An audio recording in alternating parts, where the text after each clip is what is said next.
Well, it is an honor to be here today, and my thanks to General Sullivan, first of all, personally, for your continued leadership, inspiration, and support, not only for our Army, but for our nation and your whole team at AUSA that really take it over the top every time we have any one of these events, both telling the story of the United States Army and therefore you're telling the story of the United States of America. To the folks here that have worked both behind the scenes and in front of the scenes getting this set up, a great team, and obviously off to a banner start. Governor, again, thanks for continuing on the legacy of your father by supporting our Army in this great nation. To some of my battle buddies there, Vice, thanks for being here, the rock that we all lean on in the Army, taking on all those very difficult tasks. God bless your effort and selfless service. My battle buddy, Dennis Vi, sort of our hometown hero here, in supporting us as we put this together, and just a great partner. Ms. Shu, you and all the ASALT folks, again, great partners as we forge the future. And that's what I'm really going to talk today about, is kind of set up from the TRADOC point of view, what we're doing for the long term, and hopefully kind of set up what we're going to do the next couple of days here, and kind of lay out that thread of continuity of the logic, so maybe you can start piecing the bits and parts of this together to see where it's leading. Now, we recently put out our new Army operating concept, Win in a Complex World. I don't go anywhere with that one. If you want your own personal copy, I'm sure my folks have boxes of them. This is our new concept of how we're going to push to 2025 and beyond. It's a bestseller already. Maybe not the New York Times, but at least the Leavenworth bookstore it is, because it's mandatory reading for all the majors. So, and like all bestsellers, a movie followed. And the movie's about to premiere, but we have a trailer of it here, so if you could please run our quick film. War has been a math equation, battlefield calculus, all about being ready to fight outnumbered, but winning by possessing overmatch through professional training, improved tactics, and superior weapons systems. Today, the world is increasingly more complex. The future is unknown, unknowable, and constantly changing. Overmatch once seemed a certainty, no longer guaranteed. Cyber attacks, WMD proliferation, extremist ideology, the availability of low-cost technologies all add to the complexity. It's not just these overt threats that create complex problems. It's the way the world has evolved. Information technology and social media increases the speed of human interaction. Populations migrating to complex urban environments establish hiding grounds for our enemies, an urban quagmire, and a tangle of human interaction. Then there is the unpredictable, humanitarian assistance and disaster relief. As complex and unknowable as the world is, how does the Army operate in the future? What options can we provide to prevent conflict, shape security environments, and win our nation's wars? To win in a complex world, our Army must be led by innovative professionals who adapt quickly to ever-changing threats, operate across multiple locations and domains, expeditionary and deployable, rapidly tailored to the mission, off the ramp ready and able to seize, retain, and exploit the initiative and gain and maintain a position of relative advantage. Our Army will never again fight alone. We will be part of a joint, inter-organizational, and multinational team, a joint combined arms team. The Army is the foundation of the joint force. It synchronizes the joint capabilities and is the conduit of national power. It integrates and supports joint operations across all domains, ensuring interoperability and synchronization of national power to enhance strategic and operational depth and endurance. As part of the joint force, the Army will dominate wherever and whenever, and for as long as we need to. Dominate by presenting our enemies with multiple dilemmas, which will limit enemy options and avoid their strengths. Exploit our asymmetric capabilities, from our rate of innovation to the human capital of our soldiers. Above all, our Army will overcome these new and constantly evolving threats to the homeland and our nation, providing our leaders with multiple options to win.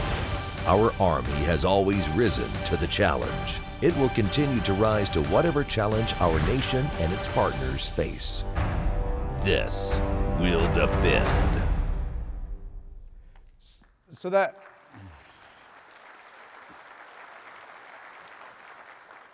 that highlighted a lot of sort of tenets and capabilities in about a 90-second blast there. I'm going to sort of disassemble it a little bit and point out some of the major capabilities that we are looking to build in the Army and why we want to do it that way, and hopefully give you some insight into how we are looking at the future, and then discuss how we are going to go about getting there, and then show how these panels that we have the next couple of days will add additional light to that. So if you could put up, I only have 2 slides, and really they're both pictures, so it's not going to be too tough here today. Put up the first one, and it is sort of the blow up, kind of a diagram of winning a complex world. What we're saying is that is the problem we're trying to solve, and I'll pick out 2 words there, which there are only a few to begin with, and give the quick definition. When we say complex here, what we define that is a world that, with regards to the future, is unknown, unknowable, and constantly changing.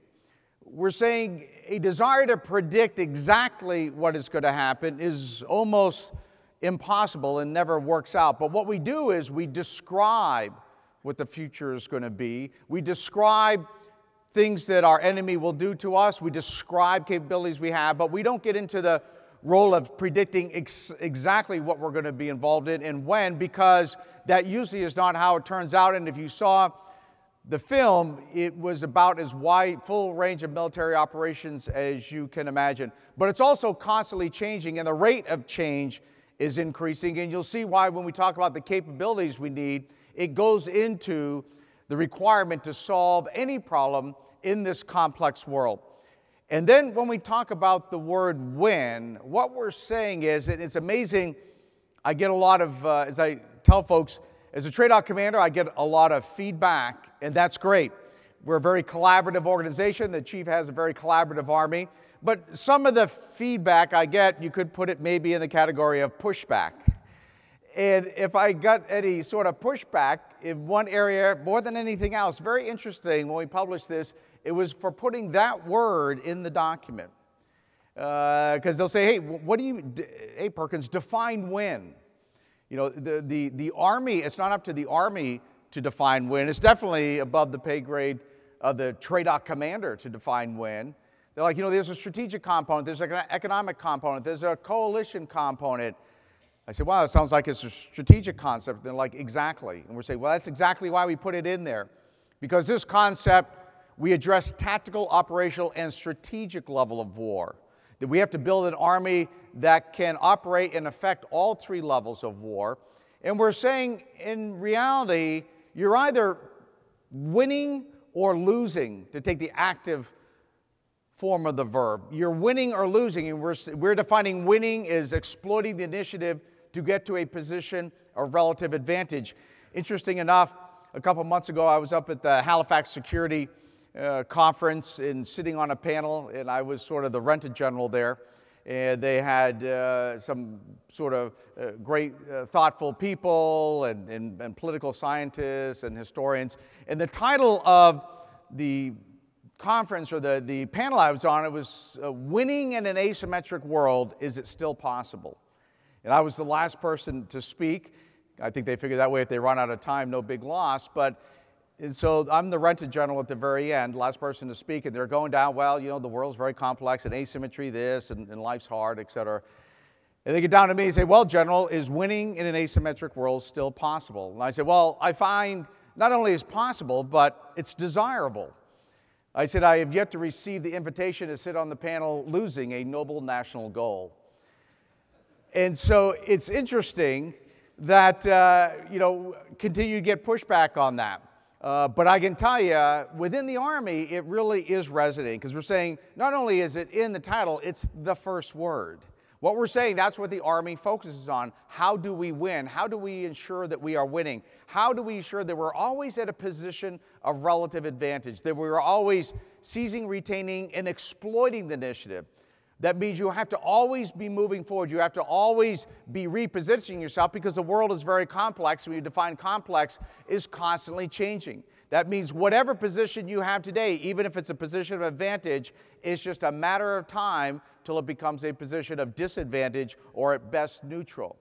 So that is a different kind of leader development model, a different kind of training, and a different kind of way of building the Army. And so what we've done is we've laid out some capabilities and things that the Army sort of has to do, sort of uniquely as the Army. Now I tell folks, and when you read through this, and as I discussed it today, I said, our goal actually is not to be overly parochial. I said, my job is just to be adequately parochial. As a land force guy, that's my job. But we've looked across the spectrum, and you can see here our friends in the Marine Corps, the Navy, SOF, intergovernmental people, NGOs, international. We've looked at the broad spectrum of all the partners we operate and say that is what it is going to take to get to this position of relative advantage. And who generally has to provide the foundation for the joint force? Again, we're not overly parochial, but saying the Army has a lot of unique capabilities that we are the foundation that the rest of the joint force has got to plug into so that we can get this position of relative advantage, which is generally occurring on land because we are trying to compel activity of our adversaries or foes on land, compel their decision-making, compel their actions. So the Army has a unique role of that to be this foundational force that synchronizes and pulls in the others, and therefore, actually, a lot of responsibilities come with that. Because now that means you've got to design your systems, you have to design your training, you have to design your staffs such that is an integral part of it. You're not just doing the land power portion, you are bringing together all these other aspects of the joint force, interagency, international, because what we're saying, you can see the second from the bottom here, integrate partners. And so if you are the brigade from the 101st that goes to Western Africa to work on Ebola, and folks from the World Health Organization walk in, what your immediate response should be, we were expecting you. Our job is to integrate partners. Come on in. We have a planning process. It's not like, well, if you're not a resident graduate of the Command General Staff College, you don't know the Army MDMP, you can't take part in our planning. We knew folks like your team were going to show up. We have a way to integrate you. How do you talk to each other? Well, we have these little things here we bought at Radio Shack. Oh, that's great. We can just dial those in. We can talk to them. It's all interoperable.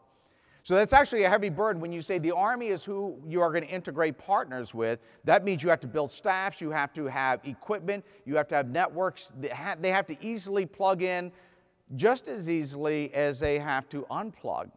Because as I work with my great friends in the cyber arena and signal community, everyone talking, well, integrating partners is hard because, there's security issue, policy issues, and there may be folks that we don't want sort of on our nets. I said, well, actually, that's a disintegration problem. Integrating people is easy because we can have anybody on our networks and in our situational awareness capability we want. It's being able to disintegrate them when we want to, or pieces of what we do. So we've got to have that agility that's in there so that we are, because I tell folks, when you talk about win at the strategic level, when you focus only on the tactical level, you focus on synchronizing and delivering firepower, because that's what you do at the tactical level. You deliver firepower.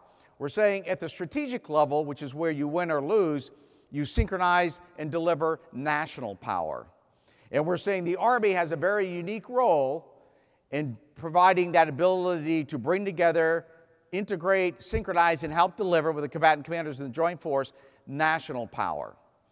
And so what we want to have happen is we go any place in the world and someone says, I'd like access to national power of the United States of America. What we say is you just find an Army TOC near you.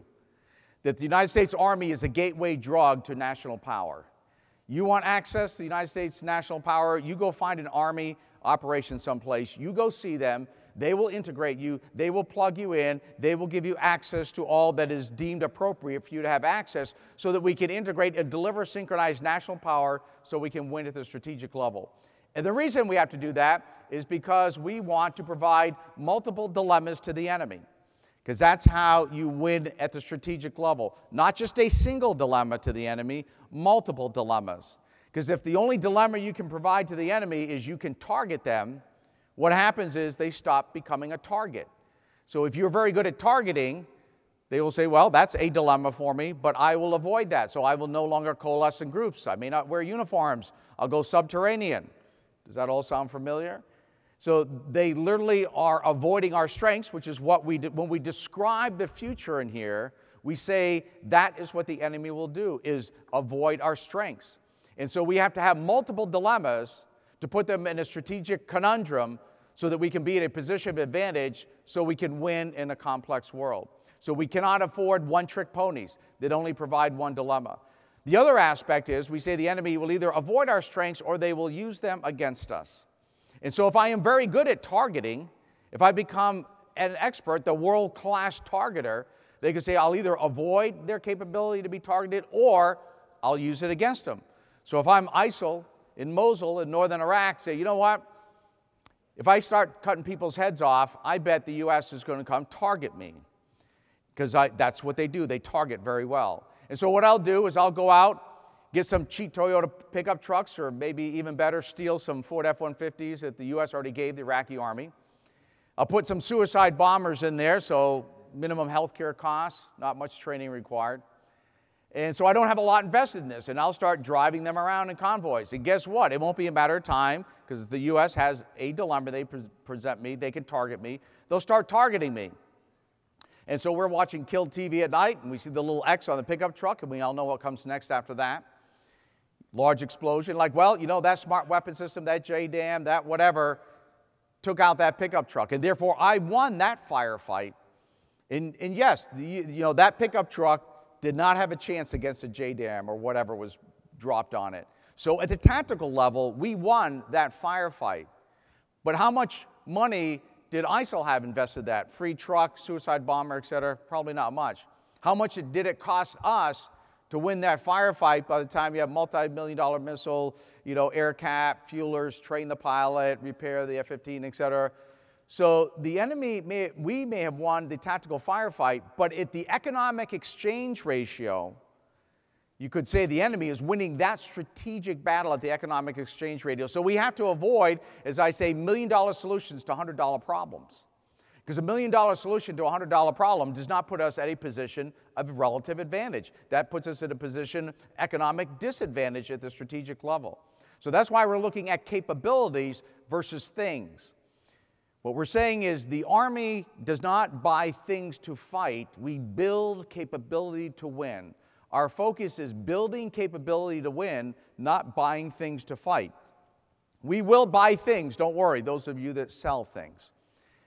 But we are going to put it in the context of, does that thing add to my capability to win? Or does that thing put me at a position of disadvantage somehow? Or is the way I'm using that thing put me at a position of disadvantage? Or can I use that thing differently? So we are looking at building capabilities versus buying things, but eventually it will lead to that. And the reason is because we are trying to be able to conduct these types, or build this kind of capability so that we can win at the strategic level. So we have put together a strategy to do that. And being the doctrine person, I pay very close attention to the words I use, because now I'm a firm believer that words have meanings. As a doctrine guy in the Army, and so we talk about strategy. All you SAMS graduates out there know very well that's ends, ways, and means. And we align ways to achieve ends, and then we resource them via means. So we're always talking about strategies to build a capability, not a plan to buy something, but a strategy to build a capability. A lot of times when we probably may have lost our way a little bit, we were focusing on a plan to buy something versus a strategy to build a capability. And so even in my own headquarters, sometimes I go to meetings, I have to remind them the relationship between ends, ways, and means. You figure out what the ends are that you want. There's multiple ways to get it, that you align the ways to achieve an end. And then you take a look at your means available, which then informs you as to what ways are possible. The problem is I would go to a lot of meetings, and instead of aligning ways to get ends, it's a meeting talking about ways to get means. And we just talk about ways to get means. We get means, but we never get an end because we didn't align the ways there. So we have a strategy. And actually, what leaders do is they contextualize the environment. So what I've done is contextualize the strategy for the next 2.5 days here. So if you could put that slide up. Now, as, again, the doctrine guy for the Army, I'd make sure that everything I say and show is doctrinally correct. So, again, a reminder on a doctrinally correct slide in the Army, and especially if you are going toward an objective, the first thing you have to have on the slide is an arrow that starts in the bottom left, ends up in the upper right, and is always going up. What is always at the end of the arrow is something good that you are trying to attain, and there are always evenly spaced events on the arrow. If there are not evenly spaced events, that's when you throw in an IPR to the CG so that you have evenly spaced events. So this is a doctrinally correct slide. It starts from the bottom left to the upper right. This is good and evenly spaced events. So what we are going to do with regards to this, the means, you can see right here from the TRADOC point of view, who's worked with the chief and the vice and the AMC commander and Ms. Shu, the means, I don't even mention money initially, which is, I know, a shock to some folks. The means is we are doing this in a collaborative way, bringing together all the stakeholders, which is why this conference is so important, because all the stakeholders, so the folks on DA staff, AMC, ForceCom, TRADOC, out in industry, academia, these are all the stakeholders that people have input into what's going on in HR, and the other panels are going to talk about it shortly. We have built a new collaborative approach to bring all of those folks together, so that we can prioritize what we're going to do. We know we won't get everything we ask for, but we have to have prioritization, and that's based on determining what we want to achieve, and then managing risk. So we are telling people from the very beginning, we are going to take risk. Why? Because that's how you exploit the initiative. That gets back to winning a complex world. We are not avoiding risk to prevent defeat or failure. We are minimizing and making prudent risk so that we can exploit some opportunities as they come along so we can get to a position of advantage, which means we're going to highlight risk.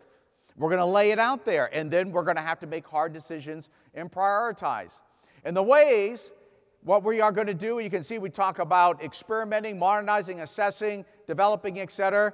And thanks to our good folks here at AUSA, these things all line up here in the next couple of days. So here are the various venues the next couple of days where we are going to talk about, in fact, the next one after me, are the warfighting challenges. Okay, and that's going to talk about how we collaborate, how we take a look at capabilities throughout the Army across all of our warfighting functions, and on and on and on. So it almost like this whole thing was planned this way. It's almost like you had a strategy when you sat down and talked about what are we going to do at AUSA, what are the end strengths, what are the means, what does it have to do? The title of there is Win in a Complex World. What does it have to do with it? Well, again, you know, this is in some ways sort of a shameless push for the upcoming panels we have, but I wanted to sort of tie it together to say these are the activities, these are the ways that we are going to build that capability in the United States Army to win in a complex world. Now, what I'd like to do, I guess we have questions, or I see things being brought up, or no, or yes, or I'll be agile. No questions, okay. We'll save them for HR in his panel, so any real hard ones out there? Just one, okay.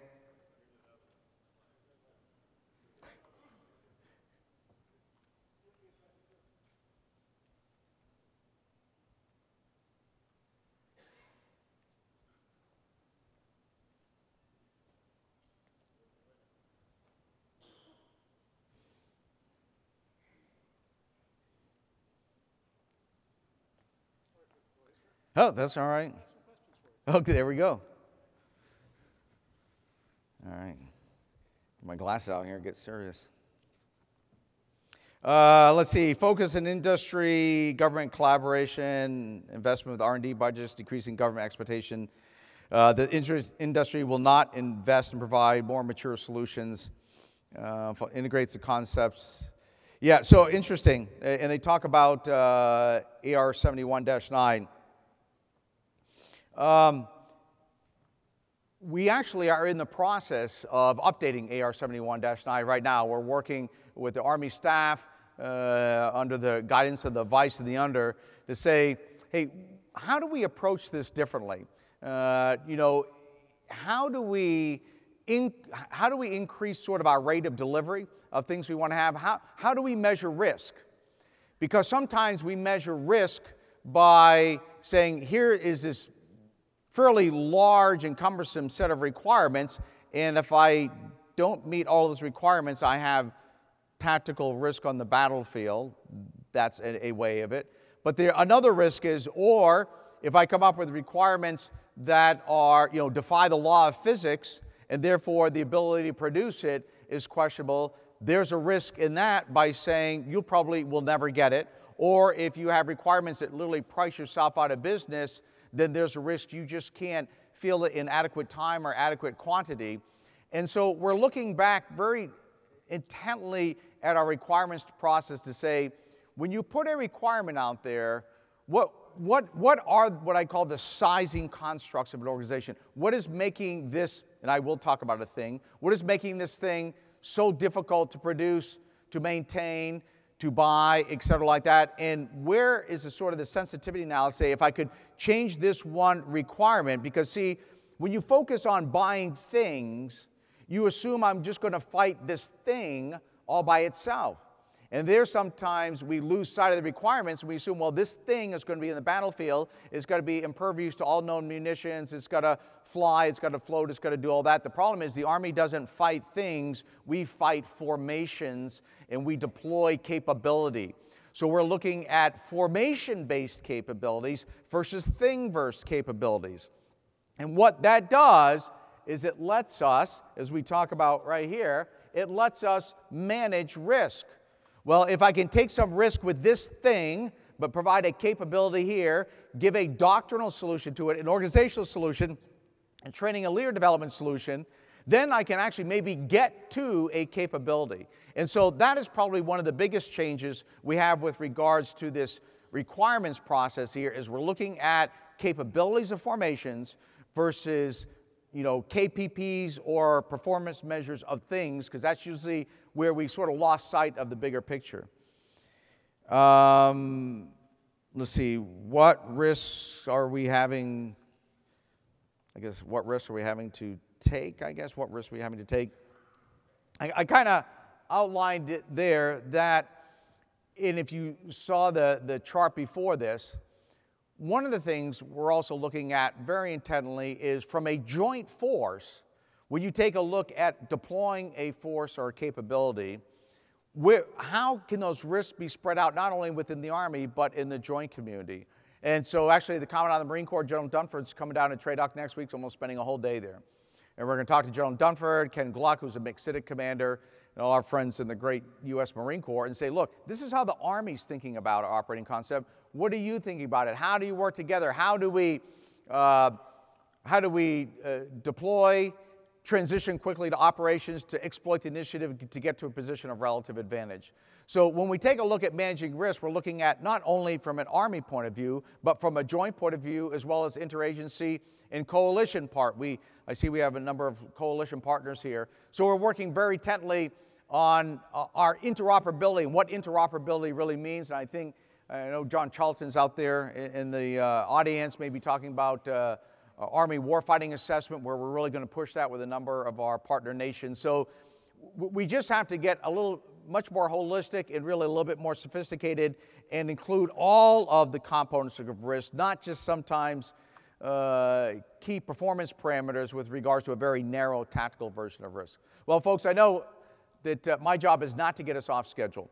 So I'd just like to wrap up again thanking General Sullivan and AUSA providing this great forum, a great well-thought-out strategy on how we're going to tie all this together. So at the end of this, everyone will have a better idea of where we're going, how we're going to get there, how folks can contribute to it, and a clear understanding when we talk about winning a complex world, what that really means. So thanks a lot, folks.